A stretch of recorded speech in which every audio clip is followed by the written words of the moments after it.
Hi అండి, welcome to me Godavari అమ్మాయి. చాలా రోజులు అవుతుందండి వాయిస్ మాట్లాడి వీడియో పెట్టి. అయితే నాకు ఈరోజు ఒక విషయం గురించి మాట్లాడాలనిపించింది. అది ఏంటంటే, ఇంట్లో అన్ని పనులు చేసుకుంటా ఆడవాళ్ళు ప్రతి పనికి ఆడదే కావాలి. భర్తకైనా పిల్లలకైనా అన్నిటికి అమ్మ అది ఎక్కడుంది, అమ్మ ఇది ఎక్కడుంది, ఏమి అది ఎక్కడుంది, ఇది ఎక్కడ పెట్టావు, అది ఇలా అన్ని విషయాలకి ఆడది కావాలి, భార్యగా తల్లిగా.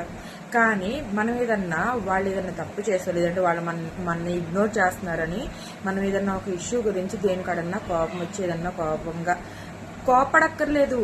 ఏనాన్న ఈ వస్తువు ఎక్కడ పెట్టాలో తెలియదా, ఇట్లాగ మనం ఒక మాట గురించి అడిగామంటే అబ్బో చూడండి ఇంకా ఉంటుంది రచ్చ ఇంట్లో. కంపల్సరీగా మనం వాళ్ళకి పెద్ద శత్రువులం అయిపోతాం నవ్వుతా మాట్లాడినంతసేపు.